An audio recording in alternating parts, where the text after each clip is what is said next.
Hello साथियों, ज्ञान घर यूट्यूब चैनल में आपका स्वागत है। ज्ञान घर यूट्यूब चैनल से प्रैक्टिस सेट चल रहा है एसएससी सीजीएल का। आपको जो एग्ज़ाम क्रैक करनी है एसएससी सीजीएल का टायर 1, इसके लिए मॉक टेस्ट लगातार आप तक पहुंच रही है। कल जो वीडियो आप तक पहुंचा, उस वीडियो में आवाज़ न होने के कारण शायद आपको एक्सप्लेनेशन में दिक्कत आई होगी। आंसर तो सबका जो है एटलीस्ट चला ही गया था, साउंड का पता नहीं चल पाया और साउंड आपको ना मिला। इसके लिए मुझे खेद है, बहुत अफसोस हुआ। इस चीज़ के लिए हम बहुत क्षमा पात्र हैं, आप मुझे क्षमा करें। आज मैंने चेक किया है, वॉइस बिल्कुल आपको सही सही मिल रही होगी। कभी कभी हो जाती हैं गलतियां, इसलिए विफलता को लेकर के अगर आपके माइंड में किसी भी प्रकार की कोई असमंजस आ रही है, कोई चिंताएं उत्पन्न हो रही है, तो उस विफलताओं के प्रति आपको परेशान होने की ज़रूरत नहीं है। एक बात हमेशा याद रखेंगे, विफलताओं की चिंता मत करो, आपको बस एक बार ही सही होना है। मतलब लगातार गलतियां हुई, लगातार अनसक्सेस हुआ, मैं सफल को नहीं पाया, लेकिन कभी एक बार ऐसा जरूर होगा जो आप सही हो जाएंगे और सफलता विफलता पे हावी हो जाएगा। ये ना देखी जाएगी कि आपने कितने बार विफल किए, विफलता को प्राप्त किए, नहीं देखी जाएगी। तमाम प्रयासों, तमाम कोशिशें एक सफलता पे जो है डिम कर जाती है, डाउन हो जाता है। इसलिए साथियों, आपसे अपील है, रिक्वेस्ट है कि विफलता की चिंता मत करो, बस आपको एक बार ही सही होना है। और जब एक बार आप सही हो जाएंगे तो सफलता आपकी कदम चूमेगी और आप बांटेंगे लड्डू, और तमाम प्रयासें, तमाम संघर्ष, तमाम कोशिशें आप भूल जाएंगे। एक सफलता पाने के पीछे, एक सफलता पाने के बाद तमाम दर्द, तमाम कठिनाई आदमी इंसान भूल जाता है।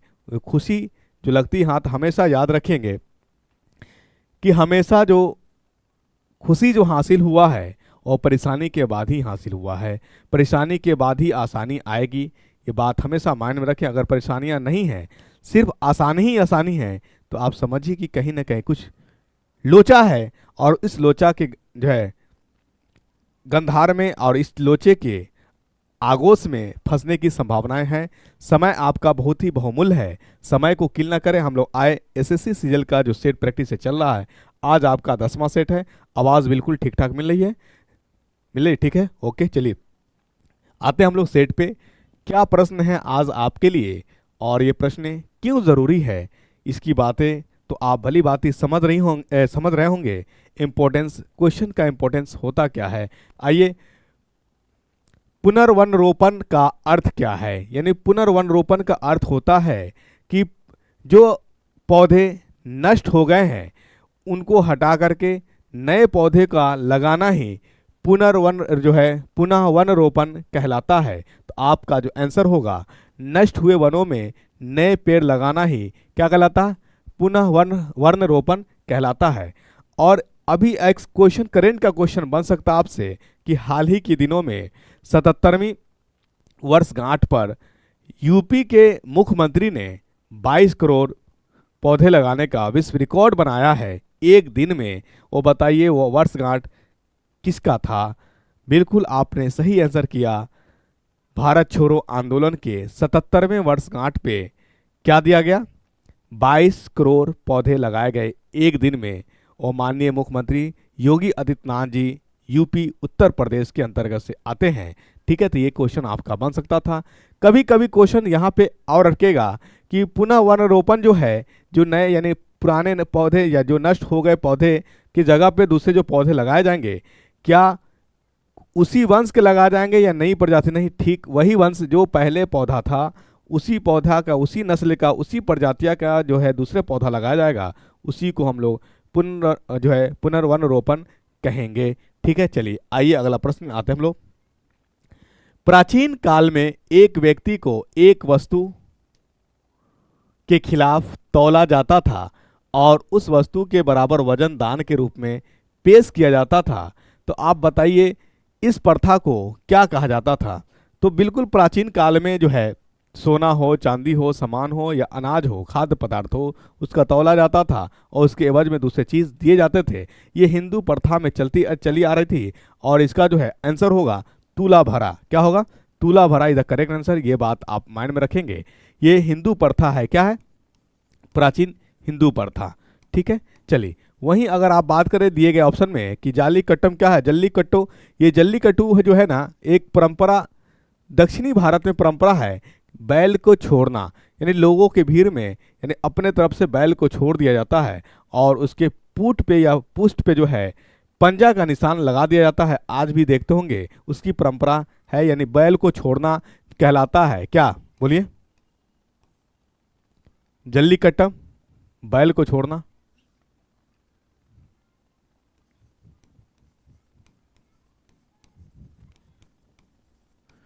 छोड़ना, ठीक है। वही बात हम लोग कर ले। थीमी थीमी क्या है? थीमिथी जो है, थीमिथी याद रखिए जो है आपका, यह एक हिंदू त्यौहार है। क्या है? यह एक हिंदू त्यौहार है दक्षिणी भारत की। आपको ये बिहार के साइड में, उत्तर प्रदेश के साइड में, बंगाल में आपको नहीं दिखेगा। यह आपको साउथ एरिया में दिखेगा। हिंदू त्यौहार है। ये होता क्या है इसमें? ये इसमें जो होता है द्रौपदी की पूजा होती है। द्रौपदी की पूजा होती है। महाभारत के अनुसार द्रौपदी जो है, यानी पुत्री होती है किसका? द्रौपद का पुत्री होती है द्रौपदी। और दक्षिण भारत में हिंदू त्यौहार में से एक त्यौहार मनाई जाती है और जिसमें द्रौपदी की पूजा की जाती है। ये महाभारत के अनुसार स्पष्ट होता है। ठीक है। पाली कली क्या है? पली कली आप बताइए। ये जो है पली कली जो है, आप याद रखिए, ये केरल का लोक नृत्य है। क्या है? केरल का लोक नृत्य है। ये ऑप्शन शायद आपको नहीं दिख रहा होगा, तो ये थोड़ा मैं ऑप्शन को स्लाइड करता हूं ऊपर की ओर ताकि आपको ऑप्शन पूर्ण रूप से दिख जाए। चलिए, यह है आपका पुलिकली। तो ये आपका केरल का जो है लोक नृत्य है। क्या है? लोक नृत्य है। कैसा नृत्य होता है? इसमें जो कलाकार होते हैं वो बाघ का रूप लेते हैं। क्या लेते हैं? बाघ का रूप लेते हैं। केरल में एक त्यौहार है, फेमस त्यौहार, आप बिल्कुल जानते हैं, इसमें नई कोई बात नहीं। ओणम त्यौहार, ओणम त्यौहार के चौथे दिन जो है पुलिकली त्यौहार मनाई जाती है। और ये जो है लोक नृत्य है केरल की। इसमें जो कलाकार होते हैं बाघ का रंग धारण करते हैं। काला, पीला और, बोलिए, काला, पीला और सफेद 3 रंग होता है। ये कलर अपना दायरा बनाता है, काला, पीला और सफेद। ठीक है ना? ये बाघ की शकल को अपनाता है इसमें कलाकार, तो ये याद रखेंगे। ठीक है, चलिए आइए अगला प्रश्न में हम लोग आते हैं। अगला प्रश्न है, सतीश धवन अंतरिक्ष केंद्र श्रीहरिकोटा किस राज्य में स्थित है?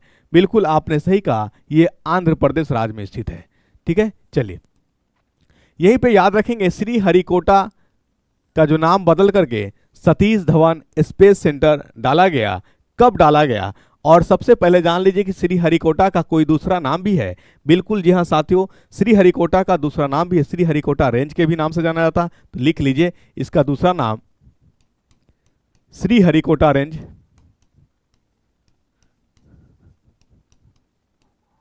हरिकोटा रेंज। ठीक है। कभी कभी इसको जो है दूसरा नाम से भी जाना जाता है। क्या जाना जाता है? लॉन्चिंग रेंज के भी नाम से जाना जाता है। लॉन्चिंग रेंज के भी नाम से जाना जाता है। बीच बीच में मैं वॉइस चेक करते रह रहा हूं ताकि किसी तरह की आपकी दिक्कत ना हो। Launching range, sorry, launching range के नाम से जाना जाता है।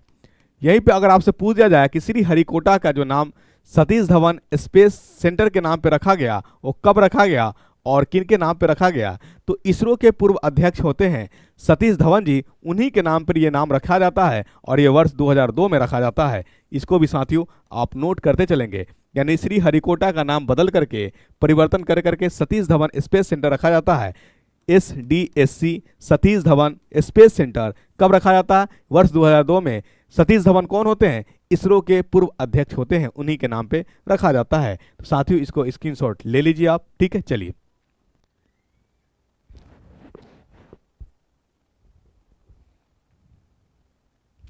आइए अगला प्रश्न आते हैं हम लोग। एक, दो या दो से अधिक पदार्थों का समांगी मिश्रण क्या कहलाता है? तो समांगी मिश्रण कहलाता है विलयन। क्या कहलाता है? सॉल्यूशन विलयन कहलाता है। ठीक है, चलिए याद रखिए सॉल्यूशन विलयन जो होता है बने होते हैं, इसको आप रखेंगे सॉल्यूशन।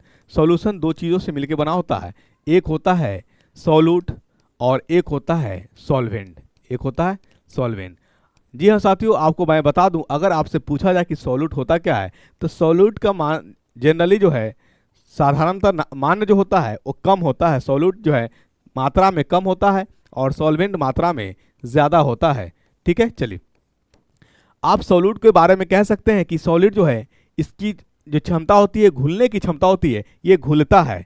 ठीक है, ये घुलना पसंद करता है और सॉल्वेंट जो है घुलाना पसंद करता है। तो आप समझ सकते हैं घुलाना कि कौन है सबसे अच्छा घुलाने वाला कौन है, तो बिल्कुल आपने सही कहा, जल। इसीलिए वाटर को जो है यूनिवर्सल सॉल्वेंट के नाम से जाना जाता है। तो एक क्वेश्चन आपका बन जाता है, क्या बनेगा, यानी जल को जो है यूनिवर्सल सॉल्वेंट के नाम से जाना जाता है, यानी इसे हर कोई जानती है सॉल्वेंट के रूप में, यूनिवर्सल सॉल्वेंट के रूप में जाना जाता है। ठीक है, चलिए ये बात याद रख लीजिए। वही कण पार्टिकल्स के कहें तो पार्टिकल छोटे छोटे जो अदृश्य यानी ओपन आंखों से आप देख नहीं पाएंगे धूल कण, वही हमारा पार्टिकल्स है। वही पार्टिकल जब आपस में एक जगह कलेक्ट होता है, इकट्ठा होता है, तब जाकर के एक एटम्स का निर्माण करता है, ठीक, अणु का निर्माण करता है। और वही एटम्स जो है जब आपस में मिल जाते हैं तो एक मोलिकुल्स का निर्माण करता है, परमाणु का निर्माण करता है। ठीक है, बहुत सारी चीज़ें इसमें आएंगी। आइए बात करते हैं, एक क्वेश्चन बात याद रख सकें, एटम का खोज किसने किया, एटम का खोज जो है डाल्टन ने किया। क्योंकि जीएस में क्या होता है ना, जनरल साइंस में और जनरल एग्जाम में क्वेश्चंस ये हिस्ट्री से ही संबंधित, ज़्यादा साइंस का क्वेश्चन जो है हिस्ट्री से संबंधित ही पूछा जाता है। तो कुछ कुछ तथ्य जो आएंगे उसको आप लोग जो है माइंड में रखते हुए चलेंगे, देखेंगे। ठीक है, चलिए आइए अगला प्रश्न आता है, ब्रेकिस्ट शब्द का आविष्कार किसने किया था। तो ब्रेकिस्ट शब्द है क्या, तो ब्रेकिस्ट शब्द जो है मान ले कि ये यूरोप से संबंधित है।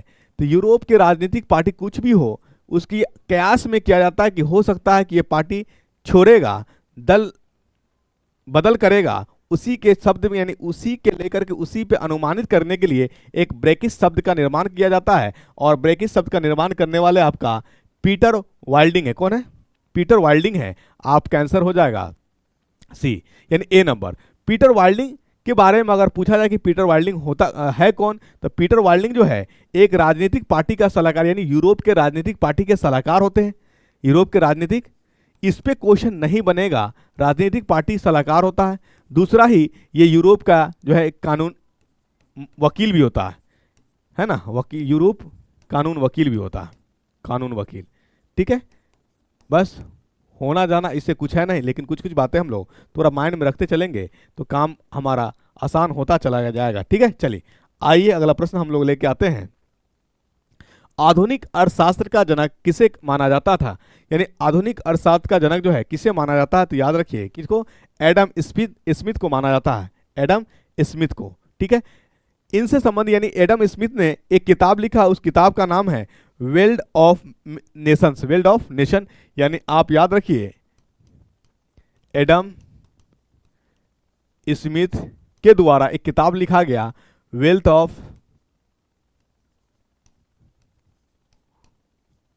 Of Nations. ये क्या तीन बातों पे आधारित है, मांग, आपूर्ति और खुली बाजार में लेबर से संबंधित, खुली बाजार श्रम से संबंधित थी। ये बातें याद रखिए, अगर आपसे पूछा जाए कि वेल्थ ऑफ नेशंस का जो अर्थशास्त्र के संबंध में एक पुस्तक है, ये किताब किसने लिखा, तो याद रखिए एडम स्मिथ ने किताब लिखी है और ये आंसर हो जाएगा। ठीक है, क्लियर। चलिए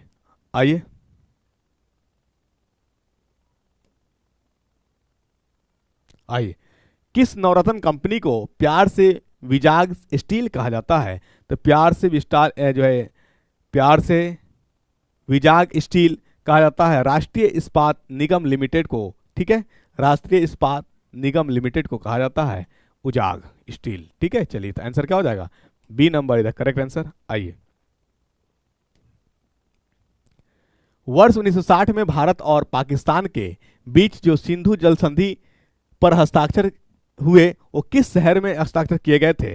देखिए इतना बारीकी, इतनी छोटी छोटी चीज़ है, तो आपको किताब से ये चीज़ क्लियर नहीं हो पाएगा, कभी नहीं हो पाएगा। अगर आपके ये माइंड में आ रही है कि कोई टॉपिक अगर पढ़ाई जाए और उस टॉपिक से इन सारी चीज़ों को डील किया जा सकता हो, क्लियर किया जा सकता हो, तो ये आपके लिए एक भ्रम हुई हो मात्र होगा। इससे कुछ और क्यास और निचोड़ नहीं निकाला जा सकता है। जिस चीज़ की संभावनाएं है ही नहीं, वो चीज़ें आपको किताब में नहीं मिल सकती। ये सब चीज़ें प्रैक्टिस से ही क्लियर हो पाएगा, ठीक है ना। अगर हर चीज़ आसानी से किताब में क्या नहीं है, लेकिन सारे बच्चों का सिलेक्शन हो पाता है क्या? सिलेक्टिव चीज़ों को पढ़ने से ही सिलेक्शन होती है, और सिलेक्टिव चीज़ें पढ़ने का आधारभूत ही सही ये होता है कि उस चीज़ से संबंधित, उस चैप्टर से संबंधित प्रश्न को बनाया जाए, प्रश्न को पूछा जाए और उस प्रश्न को डील किया जाए। और याद रखिए, एक प्रश्न को डील करने में कई रिलेशन, कई संबंध को विस्तार से बताने होते हैं, तब जाकर के वो क्वेश्चन पूर्ण रूप से लोगों को समझ में आता है। इसलिए क्वेश्चन का डिस्कशन होना भी जरूरी है और प्रैक्टिस सेट लगाना भी जरूरी है। और ये इसका आंसर वर्ष 1960 में भारत और पाकिस्तान के बीच सिंधु जल संधि पर हस्ताक्षर किए गए किस शहर में? तो याद रखिए ये कराची में किए गए। कराची क्या है? कराची पाकिस्तान की राजधानी, सॉरी पाकिस्तान में है। पाकिस्तान की राजधानी तो इस्लामाबाद है, पाकिस्तान की राजधानी इस्लामाबाद है, ठीक है। चलिए,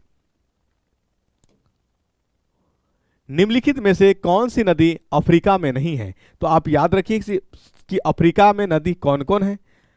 अमेजन नदी आपका ये दक्षिणी अमेरिका का है, जो पेरू देश से एंडीज पर्वत है, एंडीज पर्वत श्रृंखला से निकलने वाली ये जो है अमेजन नदी है।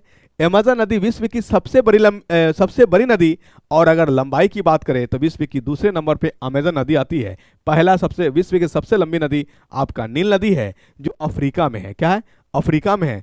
अफ्रीका में आपका नील है, ऑरेंज है, नाइजर है। ये तीनों नदी आपका अफ्रीका में पाया जाने वाला है। और अमेजन आपका दक्षिणी अमेरिका से संबंधित है। पेरू देश, जो एंडीज पर्वत श्रृंखला से निकलने वाली एक नदी अमेजन नदी, जो विश्व की सबसे बड़ी लंबी यानी सबसे बड़ी नदी कह लीजिए। एक पॉइंट याद रख लीजिए, कहाँ से निकलती है ये? एंडीज पर्वत से, यानी उद्गम स्थल इसका क्या है? एंडीज पर्वत है। वहीं पे बात याद रखेंगे इसके बारे में, पेरू देश से निकलने वाली ये 8 देशों यानी दक्षिण अमेरिका की 8 देशों को ये कवर करती है। और सबसे ज्यादा कवर करने वाला अगर ये है तो ब्राजील देश को सबसे ज्यादा कवर करती है, तो ये रखेंगे। विश्व की सबसे बड़ी लिख लीजिए। अपना काम है बताते चलना, बाकी आपकी मर्जी कहाँ तक इस चीज़ को एक्सेप्ट करते हैं वो आप पे डिपेंड करता है। आप प्रायोरिटी देते हैं व्यूअर की, तो ये आपकी अपनी सोच है। अगर आप प्रायोरिटी देते हैं सब्सक्राइबर की, तो ये आपकी अपनी निजी सोच हो सकते हैं। लेकिन एक्सप्लेनेशन की बात करें, कंटेंट की बात करें, क्वेश्चंस की बात करें, तो ज्ञान घर का पिक लेवल ऊपर होगा। ये आज नहीं, आने वाले वक्त में आपको ये चीज़ का एहसास ज़रूर होगा, अंदाज़ा लग जाएगा। हर चीज़ को स्टार्टअप में समस्याएं का उत्पन्न यानी समस्याएं की जो है सामना करनी पड़ती है। स्टार्ट में हर चीज संघर्षशील होता है, संघर्ष से ही उत्पन्न होते हैं, ठीक है ना। चलिए, विश्व की दूसरी यानी विश्व की सबसे बड़ी, हमेशा कुछ ना कुछ गड़बड़ लिखा है, विश्व की सबसे बड़ी नदी। लंबाई की बात करें तो यह है दूसरे नंबर, यानी दूसरी सबसे बड़ी जो है, दूसरी सबसे लंबी नदी, ठीक है। चलिए, सबसे लंबी नदी आपका नील नदी है, तो इसको आप लिखते चलेंगे, करते चलेंगे, ठीक है। धीरे धीरे प्रयास कर रहा हूँ कि राइटिंग स्किल्स को सुधारूं। थोड़ी अगर आपको दिक्कत आ रही हो तो थोड़ा हम क्षमा चाहेंगे, है ना। प्रयास जारी है, लगातार वे में प्रयास जारी है। इसको थोड़ा स्क्रीनशॉट ले लीजिए आप, ठीक है ना। चलिए, आइए,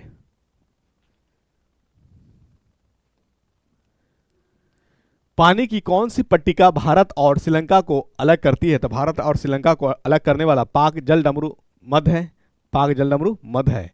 आप याद, यानी इस तरह से आपका कुछ भारत का कुछ नक्शा है।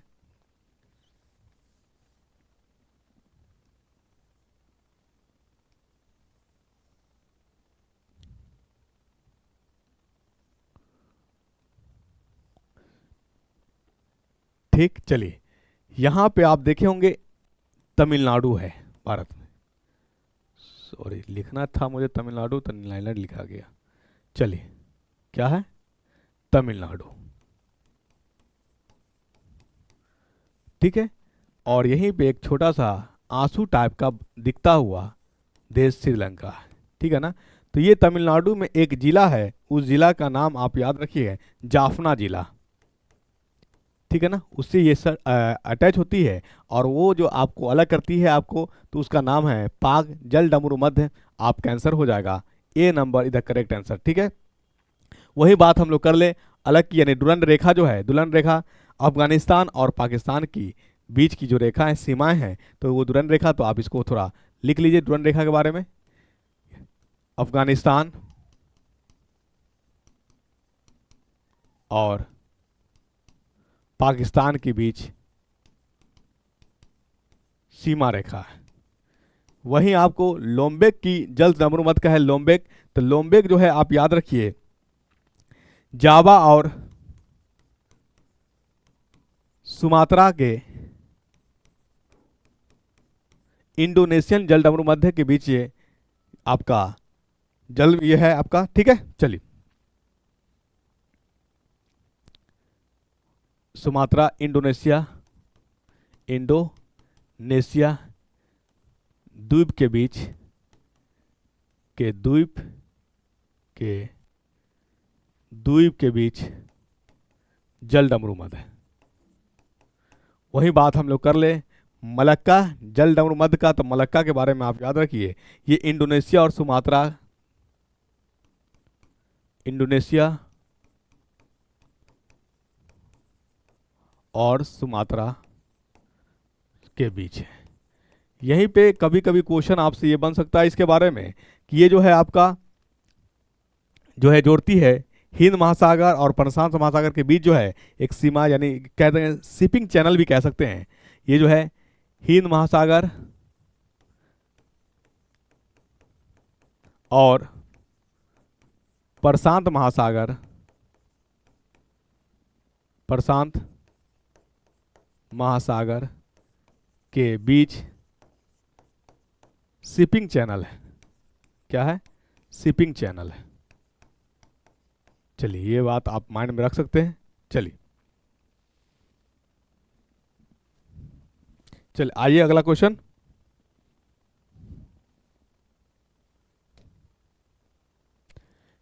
किसी धावक को दौड़ने के बाद उस उरुपेशी में ऐंठन और दर्द महसूस होता है, यह निम्नलिखित में से किसके संचयन से होता है?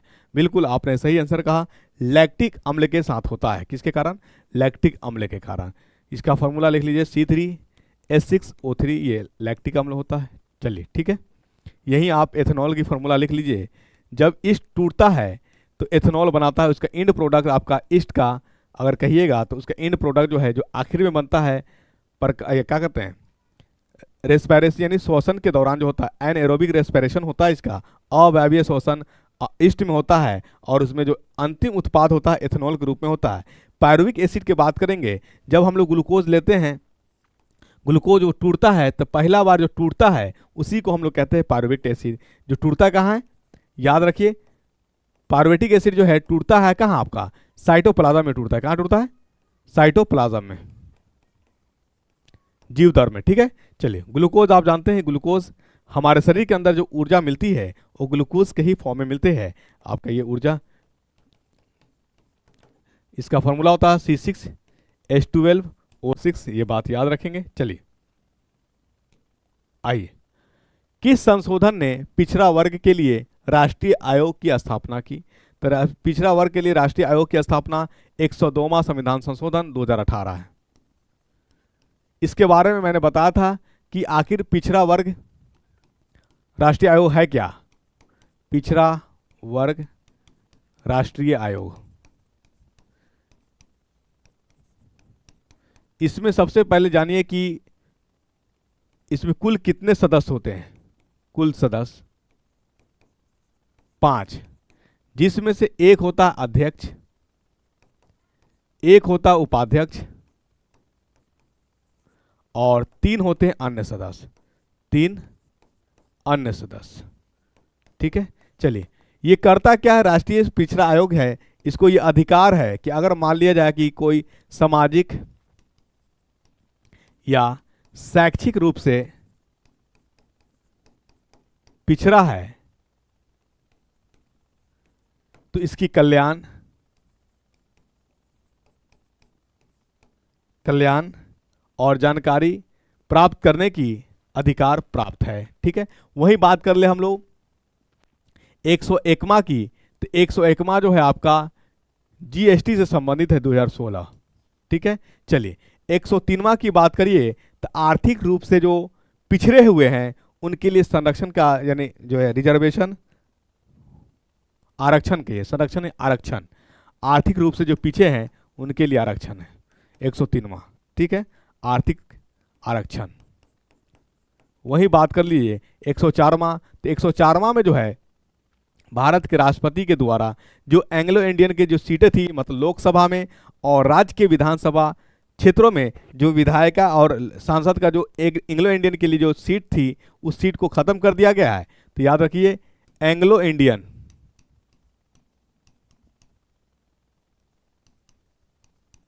सीट समाप्त। ठीक है, लोकसभा और राज्य के विधानसभा से। और दूसरी बात याद रखिएगा, लोकसभा और विधानसभा से। और दूसरी बात एससी और एसटी के लिए जो रिजर्वेशन सीट है, आरक्षण वाला सीट, उसको 10 सालों के लिए बढ़ा दिया गया। यानी आप याद रखिए एंग्लो इंडियन को समाप्त किया गया, एंग्लो इंडियन के सीट को समाप्त किया गया, और एससी एसटी के लिए 10 वर्ष बढ़ाया गया, 10 वर्ष बढ़ाया गया। ठीक है, चलिए ये बात याद रखिए। लेकिन अगर आपसे प्रश्न पूछ दे कि जो सीट हटाए गए हैं एंग्लो इंडियन यानी लोकसभा से और राज्य की विधानसभा से, तो क्या ये सीट फिर से लाया जा सकता है, जोड़ा जा सकता है? तो बिल्कुल जी हाँ साथी, जोड़ा जा सकता है। कौन जोड़ेगा? राष्ट्रपति जोड़ेगा। यानी हटे हुए सीट पे सीटों को जोड़ा जा सकता है, जोड़ा जा सकता है। किसके द्वारा? राष्ट्रपति के द्वारा। किस अनुच्छेद के तहत? तो अनुच्छेद 331 के तहत, अनुच्छेद 331 के तहत इसको जोड़ा जा सकता है। ठीक है, तो ये बात आप याद रखिए। आइए अगला प्रश्न, निम्नलिखित में से कौन सी पुस्तक पाणिनि द्वारा लिखी गई है? तो पाणिनि द्वारा जो पुस्तक लिखी है वो अष्टाध्यायी है, यानी 8 अध्याय पे ये शामिल है। अष्टाध्यायी मतलब का अर्थ होता है अष्टाध्यायी, 8 अध्याय, 8 अध्याय। आपसे पूछा जाएगा कि अष्टाध्यायी है क्या, तो याद रखिए ये सूत्र शैली है। अष्टाध्यायी क्या है इसके बारे में याद रखिए, यह एक सूत्र शैली है। क्या है? किस पर आधारित है? तो ये संस्कृत के व्याकरण पर आधारित है, संस्कृत के व्याकरण पर आधारित है।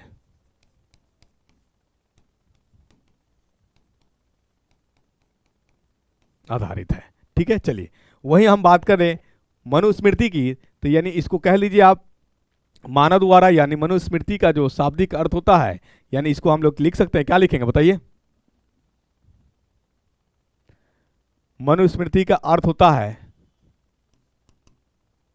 मानव का धर्मशास्त्र, मानव का धर्मशास्त्र। ठीक है, चलिए ये बात याद रखिएगा। क्या याद रखिएगा? मानव का जो धर्मशास्त्र है ये पहला प्राचीन कानूनी पाठ है, ये पहला प्राचीन कानूनी पाठ। यानी आपका कह दे कि पहला प्राचीन कानूनी पाठ कौन है? पहला प्राचीन जो है कानूनी पाठ है, कानूनी पाठ है। चलिए वहीं पे आप बात कर लीजिए, ये कथा सरित सागर क्या है? तो कथा सरित सागर के बारे में आप जो है याद रखिए, ये जो है सोमदेव द्वारा लिखा गया पुस्तक है। क्या है? सोमदेव द्वारा लिखित पुस्तक है। वही बात याद रखिए रघुवंशम, तो रघुवंशम के बारे में याद रखिए कालिदास द्वारा लिखा पुस्तक है। किसके द्वारा? कालिदास द्वारा, कालिदास द्वारा लिखा पुस्तक। ठीक है, इन सारे चीज़ों को आप थोड़ा एक बार स्क्रीनशॉट ले लीजिए। यानी मनुस्मृति मानव द्वारा, यानी मानव का धर्मशास्त्र। ठीक है, मनुस्मृति जो है पहला प्राचीन कानूनी पाठ है। कथा सरिता सागर जो है ये सोमदेव द्वारा लिखित पुस्तक है, सूत्र। ठीक है, चलिए वही बात हम करें अष्टाध्यायी क्या है। तो अष्टाध्यायी एक जो है सूत्र शैली है, और ये जो इसका मतलब होता है शाब्दिक अर्थ क्या? 8 अध्याय और ये संस्कृत के व्याकरण पर आधारित है, तो स्क्रीनशॉट इसको ले लीजिए आप। ठीक है, चलिए आइए अगला प्रश्न आते हैं हम लोग। 1857 क्रांति में लखनऊ से किस नेता ने नेतृत्व किया? तो लखनऊ से जो नेता है कौन है? बेगम हजरत महल।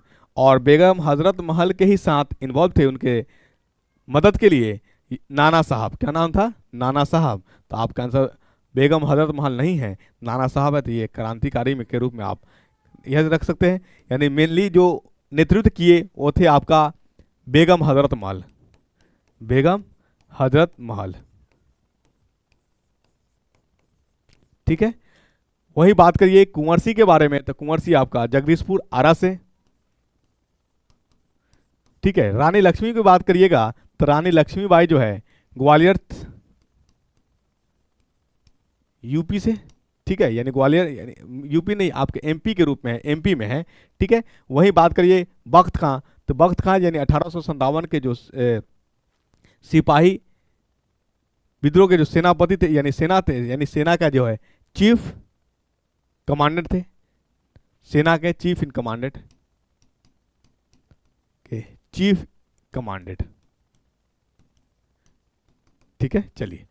और रानी लक्ष्मीबाई में एक सेनापति होता है, यानी नाना साहब का ही सेना होता है, उसका नाम होता है तांत्या तोपे। क्या नाम होता? तांत्या तोपे। ठीक है, चलिए। तो ये चीज नाम जो है माइंड में रखते चलेंगे। मैप एक फिगर माइंड में आ जाना चाहिए, उसके बाद तो फिर क्वेश्चन कितना भी टफ और ट्विस्ट कर दे आसानी से बना ले जाइएगा। ठीक है, चलिए। तो ये सारी चीज़ों को थोड़ा बात में माइंड में रखते चलेंगे तो अच्छा रहेगा। चलिए, निम्नलिखित में से कौन सा एक हड़प्पा स्थल नहीं है? तो हड़प्पा स्थल सुरकोटदा है, कोटदीदी है, हड़प्पा है, सूरसेन नहीं है। और आपका आंसर सूरसेन हो जाएगा। ठीक है, चलिए, सूरसेन नहीं है। पौधों को 5 समूहों में विभाजित किया गया है। ठीक है, निम्नलिखित में से कौन सा एक पौधा समूह नहीं है? तो याद रखिए ब्रायोफाइटा। ब्रायोफाइटा आपका स्थल पे पाया जाने वाला पहला पौधा था। तो ब्रायोफाइटा प्लांट्स के जो विभाजित किया गया उस पार्ट्स में से ब्रायोफाइटा है। जिम्नोस्पर्म ये भी है। टेरिडोफाइटा ये भी है। टेरिडोफाइटा उसको कहते हैं यानी वैसा पौधा जिसमें नहीं रूट पता चलता है और नहीं सूट पता चलता है, उस पौधे को हम लोग टेरिडोफाइटा कहते हैं। प्रोटोकोडाटा, तो कोडाटा ये आपका जो है एनिमल से जिसमें वर्टेब्रेट मतलब बैकबोन नहीं पाया जाता है, उसी को हम लोग कोडाटा इनवर्टेब्रेट कहते हैं। और इनवर्टेब्रेट के जो पहले प्रजाति होती है उसको हम लोग प्रोटोकोडाटा कहते हैं। मतलब कह सकते हैं कि इसमें पूर्ण रूप से बैकबोन नहीं पाया जाता है, और बैकबोन नहीं पाए जाने वाले जंतु को ही हम लोग प्रोटोकोडाटा कहते हैं। तो ये आपका यानी जंतु से संबंधित हो गया, एनिमल से संबंधित हो गया। तो ये आंसर आपका नहीं है। तो दिए गए यानी पूछे गए प्रश्न का आंसर प्रोटोकोडाटा, यानी ये प्रोटोकोडाटा है। क्या कोडाटा का मतलब होता है कि बैकबोन, ठीक है, पाया जाना। प्रोटो लग गया मतलब अब नहीं पाया जा रहा है, पहले पाया जाता था अब नहीं पाया जा रहा, मतलब ये इनवर्टेब्रेट हो गए। और इनवर्टेब्रेट मतलब जिसमें बैकबोन बोन मैरो वगैरह नहीं पाया जाए उसी को हम लोग प्रोटोकोडाटा कहते हैं। तो आंसर आपका क्या हो जाएगा, बोलिए। चलिए, मानव शरीर के कौन से अंग में लसिका कोशिका पाई जाती है? लसिका बनती है, लिम्फ बनती है, लिम्फोसाइट्स। ये बिल्कुल आपने सही कहा। क्या बोन मैरो, और बोन मैरो को हम लोग हिंदी में कभी कभी आपको बोन मैरो ना लिख करके अस्थि मज्जा लिख देगा। क्या लिखेगा? ये बोन मैरो इंग्लिश शब्द है और ये अस्थि मज्जा ये आपका हिंदी शब्द है। तो आपको कभी कभी अस्थि मज्जा लिख देगा और आप पढ़ करके हैं बोन मैरो। तो कभी कभी बायोलॉजी के केस में क्या होता है ना कि हिंदी और इंग्लिश में भाषा में शब्द में थोड़ा कंफ्यूज कर जाते हैं, तो ये थोड़ा माइंड में रखेंगे। चलिए, और कभी ये एक चीज मैं आपको बताऊंगा, लसिका लिम्फ जो होता है, लिम्फ जिसको आप लसिका कहते हैं, लसिका लिम्फ को जो है हाफ मैन के नाम से भी जाना जाता है, हाफ मैन के नाम से जाना जाता है। ये बात याद रख लीजिएगा, हाफ मैन के नाम से जाना जाता है,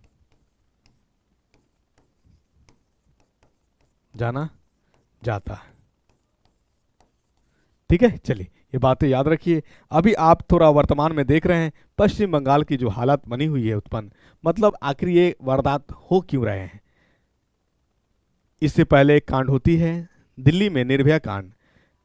ठीक उसी तरह की कांड पश्चिम बंगाल में एक ट्रेनर डॉक्टर के साथ हो जाती है।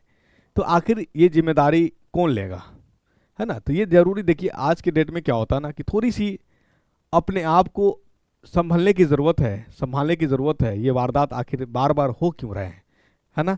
तो आप देखते होंगे कि कभी कभी कुछ हमारे साथी होते हैं, उनकी वजह से कुछ लड़कियां रास्ता को ब्रेक कर लेती हैं, रास्ता छोड़ देती हैं। क्यों, ये पता चलता है, इसका मतलब कि कमेंटबाजी ज़्यादा होती है। तो आप सोच के देखिए कि आपके वजह से अगर कोई रास्ता बदल ले, तो इसका मतलब ये हुआ कि रास्ता तो बदला जाता है एक खराब चरित्र को देख करके, या फिर आप देखते होंगे कि अगर खूंखार कुत्ता रास्ता में है तो आप उस रास्ता से जाना पसंद नहीं करते हैं। तो इसका मतलब ये हुआ कि मैं मानव की शक्ल में ज़रूर हूँ, लेकिन मुझ में मानव जैसा कोई कैरेक्टर, कोई गुण नहीं है, जिसके वजह से हमारे बहनों को रास्ता को बदलना पड़ा। तो याद रखिए, आप अपनी बिहेवियर में बदलाव लाइए। आपकी वजह से कोई रास्ता बदले नहीं, आप जहाँ खड़ा हो वहाँ से कोई रास्ता बदले नहीं, बल्कि फ़ख्र के साथ कहें कि ये व्यक्ति अगर यहाँ खड़ा है तो मेरे साथ कुछ नहीं होगा और मैं सुरक्षित हूँ, और जो है सुरक्षित महसूस करें। ये सोच उत्पन्न करनी पड़ेगी, ये सोच लानी पड़ेगी। नहीं तो ये जरूरी नहीं कि ये आखिरी और इसके बाद कोई घटनाएं नहीं घटे। निर्भया कांड हुआ, उसके बाद फिर ये घटना घट गई। कांड होते रहेंगे जब तक आप अपने आप को सुधारेंगे नहीं। कांड कौन करता है, हम ही और आप में से ही कोई करेगा। तो जरूरी है इस चीज़ को सुधार लाने की और इस पे परिवर्तन करने की, ठीक है। अगर इंसान पूरे लोगों को बदलाव की तरफ मत जाए, अपने आप से बदल ले, तो ये हमको नहीं लगता कि कानून, सख्त कानून की भी ज़रूरत पड़ेगी। लोग जब खुद से सुधर जाए तो ये ज़रूरी नहीं होगा कि कानून कठोर से कठोर कितना भी कानून बन जाए, अगर मुझे नहीं सुधरना होगा, गलती करना होगा, तो ये कानून पे भी आप हावी हो जाइएगा। इसलिए ज़रूरी है अपने आप को बदलने की, अपने आप को सुधार करने की। यहीं पे एक बात याद आता है दोस्त, क्या बात, किसको सुधारे, किसको सुधारना है ना।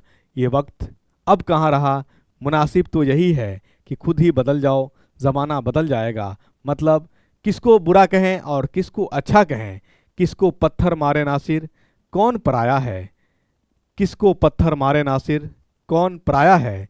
दिल के शीश महल में हर एक चेहरा अपना लगता है। इधर देखो तो आप ही के हैं, इधर देखो तो आप ही के हैं। यानी जिनके साथ जुल्म होता है वो भी मेरे, और जिसने जुल्म किया वो भी मेरे। तो अब ज़रूरत है बदलाव लाने की, अपने आप को बदलने की। तो आज की ये वीडियो से आप जो है कुछ प्रेरणा लीजिए, और थोड़ी सी चीज़ बस, दुनिया भटके तो भटके, मैं गलत ना करूँगा और मैं गलत ट्रैक पे ना जाऊँ, इस चीज़ की भावना को लाइए। ज़रूरी है अपने आप को बदलने की, अपने आप को परिवर्तन करने की, ठीक है। चलिए आइए साथियों आगे आते हैं।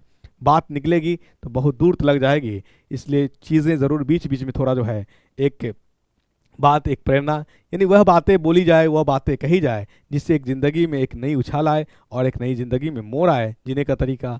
गलती हर इंसान से होती है, लेकिन ये क्रूरता और इस तरह की घिनौनी हरकत न हो, इस चीज़ से बचने के प्रयास किया जाए, और कोई इसमें संलिप्त न रहने पाए, इसकी भी थोड़ी कोशिश किया जाए। आइए अगला प्रश्न हमारे पास आता है, ठीक है। वर्गीकरण की 5 जगत प्रणाली के संस्थापक कौन है, यानी 5 किंगडम क्लासिफिकेशन की बात करता है। तो वर्गीकरण की 5 जगत प्रणाली के संस्थापक आपके आर.एच. वाइटेकर है। कौन है, आर.एच. वाइटेकर, जो कि आपके ऑप्शन में डी नंबर में है, बिल्कुल सही। याद रखिए, यानी 5 किंगडम क्लासिफिकेशन कौन है, का आर.एच. वाइटेकर के द्वारा, आर.एच. वाइटेकर के द्वारा जो है 5 किंगडम क्लासिफिकेशन, यानी 5 जगत प्रणाली, 5 जगत प्रणाली, ठीक है। याद रखिए, पहला है आपका मोनेरा। मोनेरा कहते किसको, यानी जितने भी बैक्टीरिया आएगा वो मोनेरा फैमिली से बिलोंग करेगा। मोनेरा का मतलब ही होता है जीवाणु, और इसमें आने वाला जितना भी होगा वो सभी के सभी प्रोकैरियोटिक होगा। क्या होगा, प्रोकैरियोटिक, मतलब इसमें न्यूक्लियस, नाभिक नहीं होगा, ठीक है। चलिए वही बात करें, मोनेरा के बाद आने वाला है प्रोटिस्टा। कौन है, प्रोटिस्टा जगत है, यानी इसमें जो आने वाला होगा सभी के सभी एक कोशिकीय होगा, एक सेल का बना होगा, और इसमें नाभिक होगा, मतलब यूनिसेलुलर यूकैरियोटिक की बात करता है। ये एक कोशिकीय है, एक कोशिकीय और यूकैरियोटिक, यूकैरियोटिक, ठीक है। चलिए वही बात कर ले हम लोग कि प्रोटिस्टा के बाद कौन आया, फंगी आया। फंगी क्या है, ये वास्तविक कवक है ये, क्या है, रियल फंगी इसमें आया। उसके बाद फंगी के बाद आता है पादप प्लांट्स। तो प्लांट्स यूनिसेलुलर प्लांट्स भी है, मल्टीसेलुलर। तो यूनिसेलुलर तो आपको यही छूट गया, ठीक है। इसमें आने वाला मल्टीसेलुलर है, क्या है, मल्टीसेलुलर है। और उसके बाद आता है एनिमल। ये भी एनिमल आपका जो है बहुकोशिकीय की बात करेगा, यानी 5 जगत याद रखिए।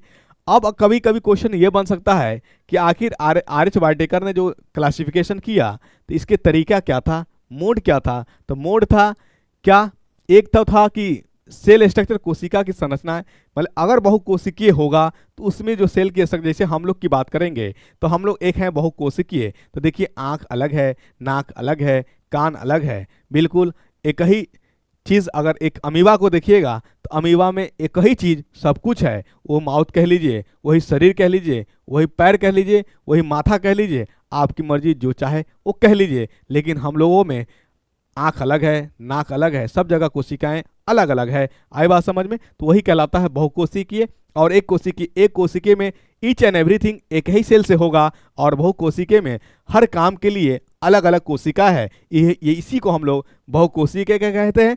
और जिसमें एक कोशिकीय होता है, एक कोशिका से सारा काम होगा, उसको हम लोग एक कोशिकीय कहते हैं, ठीक है। चलिए, इसके 5 तरीके थे हटाने का, अलग करने का। क्या था, एक था कोशिका संरचना, यानी इंग्लिश में लिख देता हूं मैं, सेल स्ट्रक्चर। दूसरा था सेल ऑर्गेनाइजेशन, कोशिका संगठन, सेल ऑर्गेनाइजेशन यानी जो बने होते टिश्यू की बात करेंगे। दूसरा था मोड ऑफ न्यूट्रिशन, पोषण लेने के तरीके, मोड ऑफ न्यूट्रिशन, पोषण लेने की विधि, ठीक है। और तीसरा था रिप्रोडक्शन, प्रजनन करने का तरीका। और चौथा था लिविंग डाइवर्सिटी, मतलब हर चीज के एक विभिन्नता होती है, सब चीज सब जगह सेट नहीं होगा। तो ये 5 चीजें थी जो आर एच वाइटेकर को जो है क्लासिफिकेशन करने पे मजबूर कर दिया। यानी पोषण, पौधे और एनिमल की बात किया गया तो पादप भी बहुकोशिकीय और जीवित प्राणी है, और एनिमल भी बहुकोशिकीय और जीवित प्राणी है, लेकिन दोनों में पोषण भोजन लेने के तरीके अलग अलग थे। तो ये मजबूर किया क्लासिफिकेशन कराने में। तो ये सारी चीज़ों को सुनते चलेंगे साथियों तो अच्छा लेवल आएगा, और ये आपकी बायोलॉजी पे भी कमांडिंग आएगी, केमिस्ट्री पे भी कमांडिंग आएगी, फिजिक्स पे भी कमांडिंग आएगी। और ओवरऑल हिस्ट्री की बात करें, ज्योग्राफी की बात करें, पॉलिटी की बात करें, यहाँ तक साथियों करंट की भी बात करेंगे तो वहाँ पे भी कमांड आएगा। ये चीज़ तभी संपन्न है जब आप क्वेश्चन पे आएंगे और इसके एक्सप्लेनेशन करने वाले अगर आपको सही और जानकारी रखता हो तो जानकारी सुनिश्चित है कि मिलेगा ही मिलेगा। तो साथ ही इसको स्क्रीनशॉट ले लीजिए आप।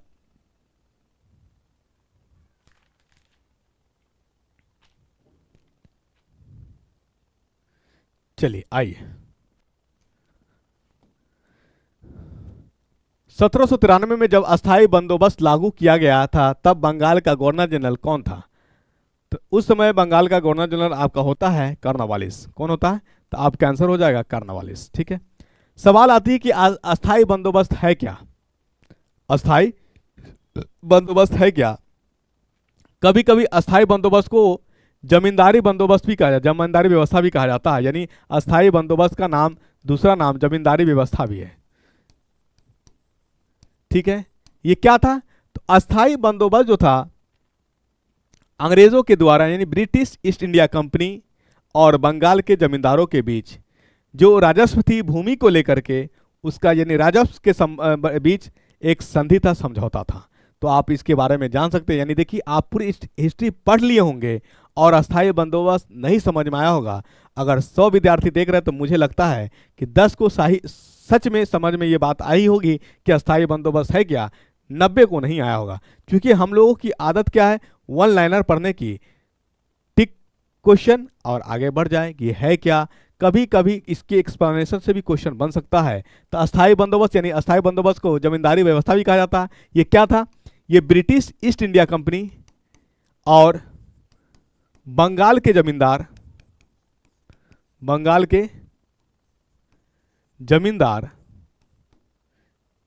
के बीच राजस्व समझौता था। क्योंकि अंग्रेजों के लिए यानी जो है भारत का, यानी भारत से अंग्रेजों के लिए जो राजस्व था, भूमि राजस्व, वो बहुत बड़ा उसका आमद था, इनकम था। ठीक है, कार्नावाली से संबंधित बहुत मुख्य तथ्य बात, थोड़ा कुछ कुछ बातें याद रख लीजिए तो आपको थोड़ा जो है आसानी हो जाएगी समझने में, और कभी कभी क्वेश्चन बन जाता है। ठीक है, चलिए, यानी कर्णवाली जो है आप याद रखिए, क्या याद रखिए कर्णवाली से संबंधित, ये याद रखिए कर्णवालिस को, कर्णवालिस के बारे में, सिविल सेवा का जनक किसे कहा जाता है? सिविल सेवा का जनक, जनक। ये जज के जो पद होते हैं सृजित किया, जज के पद सृजित किया, इसी में इसके बारे में थोड़ा लिख लीजिए। क्या लिख लीजिए? भूमि सुधार या भूमि राजस्व कह लीजिए, लाने वाला यही है, भूमि राजस्व लाने वाला। ठीक है, चलिए ये तीन बातें याद रख लीजिए कर्नवालिस के। आइए उसके बारे में हम लोग थोड़ा जान लेते हैं। हेस्टिंग्स से संबंधित, तो हेस्टिंग्स है क्या? तो भारत का प्रथम गवर्नर जनरल होता है, प्रथम गवर्नर जनरल लिख लीजिए, प्रथम गवर्नर जनरल। चलिए, कब से कब तक रहता है तो ये भी बात याद रखिए। ठीक है, 1773 से 1784 तक, 1773 से 1784 तक। 1773 में इसका होता है रेगुलेटिंग एक्ट, रेगुलेटिंग एक्ट, और 1784 में इसका फेमस रहता है Pitt's India act, Pitt's India act. ठीक है, चलिए ये जो है कुछ कुछ बातें। सर्वोच्च न्यायालय की स्थापना कोलकाता में, की स्थापना कोलकाता में। ठीक है, चलिए, और ये याद रखिए रोहिल्ला युद्ध के समय, यानी जो होता है रोहिल्ला युद्ध 1774 में, उस समय यही रहता है 1774 में रोहिल्ला युद्ध, और भी युद्ध में ये शामिल है, रोहिल्ला युद्ध है। ठीक है, उसके बाद आप याद रखिए बंगाल में एसोसिएशन सोसाइटी की स्थापना, यहां पे आप लिख लेते हम लोग हेस्टिंग्स के संबंधित, चूंकि ये बहुत काम किया है हेस्टिंग्स से संबंधित, यानी बंगाल में एसोसिएटिक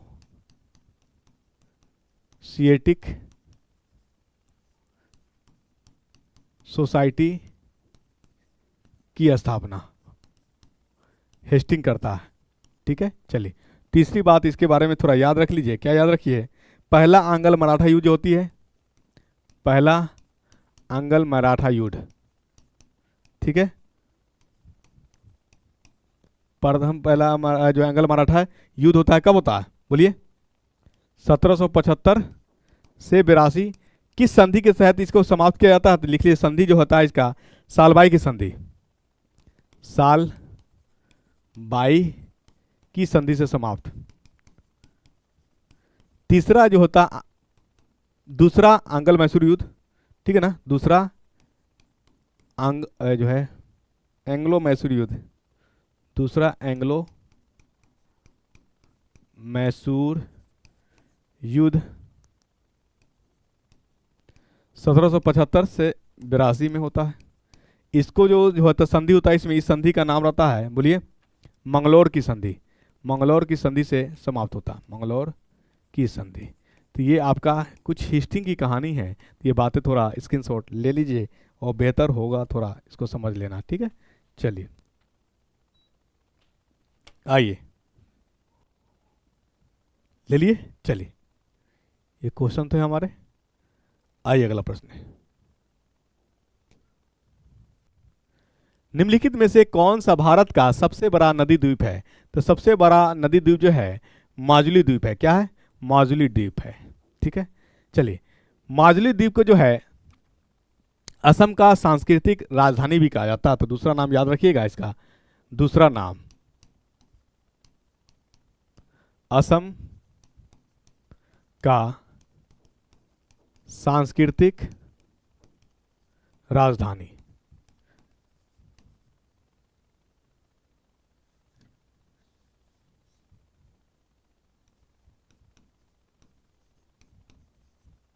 राजधानी, ठीक है, चलिए ये याद रखिए। आखिर ये द्वीप बनता कैसे है?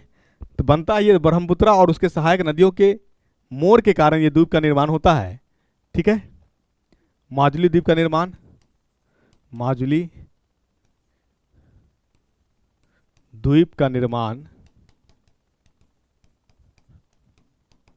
ब्रह्मपुत्र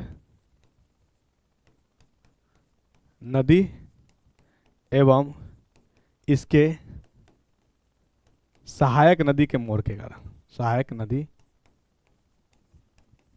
के मोर के कारण। चलिए ठीक है, ये बात याद रख लीजिए। ठीक है, स्क्रीनशॉट ले लीजिए, कुछ कुछ बातें हम लोग समझते चलेंगे। आइए, टमाटर में कौन सा अम्ल उपस्थित होता है? तो टमाटर में जो अम्ल होता है, ऑक्जेलिक अम्ल भी होता है, टार्टरिक अम्ल भी होता है, तो याद रखिए, लेकिन ज़्यादा मात्रा में आपका ऑक्जेलिक अम्ल होता है, तो ये याद रख लीजिए। टमाटर में इसके अलावा भी 3 ऑक्जेलिक एसिड के अलावा भी याद रखिए 3 एसिटिक एसिड भी पाया जाता है। साइट्रिक एसिड कह लीजिए, एसिटिक एसिड नहीं, साइट्रिक एसिड। ठीक है, चलिए, malic acid, tartaric acid, tartaric नहीं, साइट्रिक कह लीजिए, साइट्रिक एसिड। ठीक है, मैलिक एसिड, साइट्रिक एसिड, और विटामिन सी भी पाया जाता है। ठीक है ना, विटामिन सी भी। तो ये आपके जो है हेल्थ के लिए, फेस के ग्लो के लिए टमाटर बहुत कारगर है। लेकिन हाँ, जिन साथियों को स्टोन का मामला है वो टमाटर का सीड यानी टमाटर के अंदर जो उपस्थित बीज होता है उसका सेवन ना करेंगे। ठीक है, चलिए आइए अगला प्रश्न। दिसंबर 2023 में मिजोरम के मुख्यमंत्री पद की शपथ किसने ली? तो ये आप याद रखिए, कौन है? लाल दुहोमा। लाल दुहोमा, लाल दुहोमा किस पार्टी से रहते हैं? तो ZPM पार्टी का नाम क्या है? ZPM पार्टी का नाम है। क्या है? Zoram people movement. Full form क्या है? Zoram people movement, Zoram people movement. ठीक है, चलिए 2024 में गौतम गंभीर को किस IPL टीम को मेंटर नामित किया गया है? तो बिल्कुल आपका सही आंसर आ रहा, KKR, Kolkata knight riders, Kolkata knight rider. IPL से संबंधित कुछ बातें याद रखिए कि IPL में वर्तमान में कितने टीम हैं? तो 13 टीम है। IPL कब शुरू की गई? IPL वर्ष 2008 से शुरू हुआ, पहला मैच जो हुआ 2008 से शुरू हुआ। पहला IPL फाइनल कौन जीतता है? ये कमेंट करके ज़रूर बताइएगा, क्योंकि आपको, मुझे पता है कि आप बहुत क्रिकेट प्रेमी हैं और इससे संबंधित आप आंसर जरूर करेंगे। इसको कमेंट करके ज़रूर बताइएगा। जिन क्वेश्चन को मैं कमेंट के रूप में छोड़ता हूं तो आप उसे प्लीज़ कमेंट करके आंसर करेंगे। ठीक है, चलिए, निम्नलिखित में से कौन सा मरुस्थल देश सुमिलित नहीं है? यानी कौन सा मरुस्थल देश सुमिलित नहीं है? तो आप बिल्कुल सुमिलित है, सुमिलित नहीं है, सॉरी, सुमिलित है। तो आंसर होगा चिहू आहू आन। ये चीन में नहीं है, ये आपका मैक्सिको में है, मैक्सिको में है, और आपको दे दिया चीन में, तो ये आपका सुमिलित नहीं है। ठीक है, सोनो रन जो है ये आपका अमेरिका में है, उत्तरी अमेरिका, और ये दे दिया ऑस्ट्रेलिया, तो यहीं से पता चल जाएगा। चले, अटाकामा चिली, ये चिली है, बिल्कुल ये सही है आपका। नुबियान मैक्सिको, ये भी आपका जो है नहीं है, ये आपका सूडान में है, और ये जो है आपका मरुस्थल नहीं है। नुबियन एक जो है भाषाई क्षेत्र है सूडान में, भाषाई क्षेत्र है सूडान में। ठीक है, चलिए, तो आपका जो है आंसर हो जाएगा C number is the correct answer. आइए, निम्नलिखित में से कौन सा देश क्षेत्रफल की दृष्टि से भारत का सबसे छोटा पड़ोसी देश है? तो क्षेत्रफल की दृष्टि से भारत का सबसे छोटा पड़ोसी देश हमारा भूटान है। कौन है? भूटान है। और भूटान ने ही फोन पे से पैसा ट्रांजैक्शन करने का इजाज़त दे दिया है। ये भी क्वेश्चन करेंट का बन सकता है कि कौन सा देश है जो एक्सेप्ट किया है फोन पे को? तो है आपका भूटान। ठीक है, चलिए, भारतीय संविधान के किस भाग में संघ और राज्यों के प्रशासनिक संबंधों का वर्णन है? तो प्रशासनिक संबंधों का वर्णन अध्याय या जो भाग 11 और अध्याय 2 में है, भाग 11 और अध्याय 2 में है, भाग 11 अध्याय, ये आपका A number is the correct answer. और किस अनुच्छेद यानी अनुच्छेद कितना से कितना? तो अनुच्छेद 255 से 263 सॉरी 255, अनुच्छेद 255 से 263 तक है, ठीक है ना। भाग 1 की बात करें तो अनुच्छेद 245 से शुरू होती है और भाग 2 255 से शुरू होती है। तो जी हाँ साथियों, आज का ये सेट आपके लिए कारगर रहा, एक्सप्लेनेशन भी रहा, आपको आपने देखा, लाभान्वित होंगे। प्रैक्टिस सेट करिए, स्कोर अच्छा होगा। हर चीज़ की यानी हर चैप्टर पे कमांडिंग क्वेश्चन से ही होती है। जितना ज़्यादा क्वेश्चन से खेलेंगे आपको उतना ही कमांड आएगा। तो ज्ञान घर यूट्यूब चैनल से आप बने रहें। चैनल पे आप नए हैं, अभी तक चैनल को आपने सब्सक्राइब नहीं किया है तो ज्ञान घर यूट्यूब चैनल को आप सब्सक्राइब कर लीजिए। ज्ञान घर यूट्यूब से आप बने रहें। Thank you so much. जय हिंद साथियों।